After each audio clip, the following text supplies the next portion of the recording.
સૌથી લોકપ્રિય અને યશસ્વી વડાપ્રધાન શ્રી નરેન્દ્રભાઈ મોદી સાહેબ, મારા સાથી નાયબ મુખ્યમંત્રી શ્રી હર્ષભાઈ સંઘવી, કેન્દ્રીય મંત્રી શ્રી મનસુખભાઈ માંડવિયા, ભારતીય જનતા પાર્ટીના પ્રદેશ અધ્યક્ષ શ્રી જગદીશભાઈ વિશ્વકર્મા, સરદાર ધામના પ્રમુખ સેવક શ્રી ગગજીભાઈ સુતરિયા, મારા સૌ સાથી મંત્રીશ્રીઓ, પદ્મભૂષણ શ્રી પંકજભાઈ પટેલ, પદ્મશ્રી મથુરભાઈ સવાણી, સાંસદ અને દાતા શ્રી ગોવિંદભાઈ ધોળકિયા, સાંસદ અને અન્નપૂર્ણા ધામ અદાલતના પ્રેસિડેન્ટ શ્રી નરહરિભાઈ અમીન, સાંસદ શ્રી હેમાંતભાઈ જોશી, સૌ જુદા જુદા પરિવારના સૌ દાતાશ્રીઓ, સૌ ટ્રસ્ટીશ્રીઓ, આમંત્રિત સર્વે મહાનુભાવો, પ્રેસ મીડિયાના મિત્રો, સૌને મારા નમસ્કાર.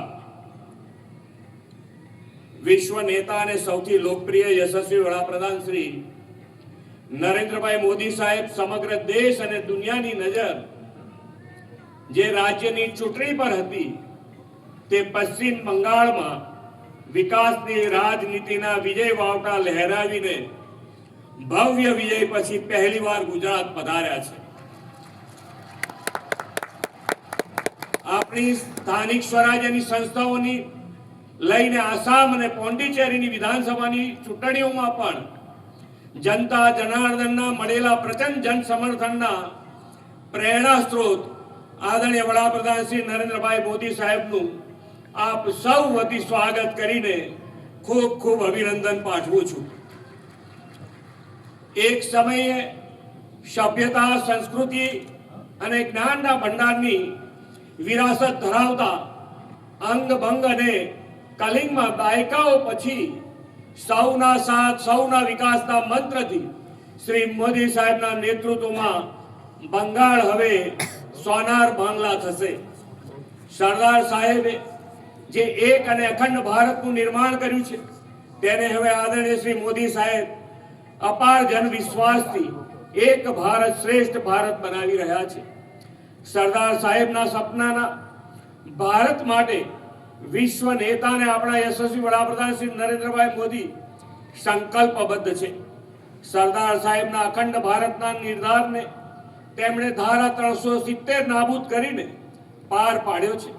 સરદાર સાહેબના જીવન કવનને જન જન સુધી પહોંચાડવા તેમની 150મી જન્મ જયંતિ રાષ્ટ્રીય ઉજવણી તેઓ કરાવી રહ્યા છે. સરદાર સાહેબના વિરાટ વ્યક્તિત્વનો વિશ્વને સતત અહેસાસ આપતી વિશ્વની સૌથી ઊંચી પ્રતિમા સ્ટેચ્યુ ઓફ યુનિટીનું નિર્માણ કરાવ્યું છે. લોહ પુરુષ સરદાર વલ્લભભાઈ પટેલ માટેના વડાપ્રધાનશ્રીના આવા સમર્પણ અને અખંડ ભારતને એક અને શ્રેષ્ઠ ભારત બનાવવાના સેવા દાયિત્વને સરદાર ધામે વધાવ્યા છે.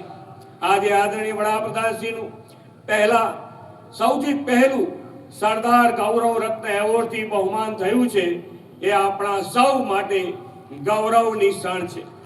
આ સન્માન માટે પણ વડાપ્રધાનશ્રીને ખૂબ ખૂબ અભિનંદન પાઠવું છું.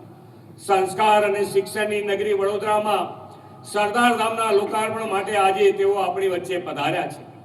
પાટીદાર સમાજ દુનિયાના કોઈ પણ ખૂણે વસ્યો હોય, ગુજરાતના ખમીરને ગૌરવ અપાવતો પાણીદાર સમાજ છે. શૂન્યમાંથી સર્જન કરવા માટે પાટીદાર જાણીતો છે. પથ્થરને પાટું મારી પાણી કાઢવાનું ખમીર સમાજમાં રહેલું છે. માત્ર ખેતી નહીં પણ ઉદ્યોગ ધંધા, વેપાર, પંચાયતથી પાર્લામેન્ટ સુધી દરેક ક્ષેત્રે પાટીદાર સમાજે મહત્વનું યોગદાન આપ્યું છે. સમાજની સેવા પ્રવૃત્તિઓ દેશ અને રાજ્યમાં તમામ સમાજ માટે પ્રેરણારૂપ બની છે. સરદાર સાહેબ સૌને સાથે લઈને ચાલવાની સંસ્કૃતિ અને વારસો પાટીદાર સમાજને આપ્યો છે. આજનો આ સરદાર ધામ લોકાર્પણ અવસર જનશક્તિની તાકાતનું ઉત્તમ ઉદાહરણ છે. આદરણીય વડાપ્રધાન શ્રી નરેન્દ્રભાઈ મોદીએ પણ જલ શક્તિ, જનશક્તિ, જ્ઞાન શક્તિ, રક્ષા શક્તિ અને ઉર્જા શક્તિના શક્તિ પંચામૃતથી ગુજરાતના વૈશ્વિક વિકાસની ઇમારત રચી છે.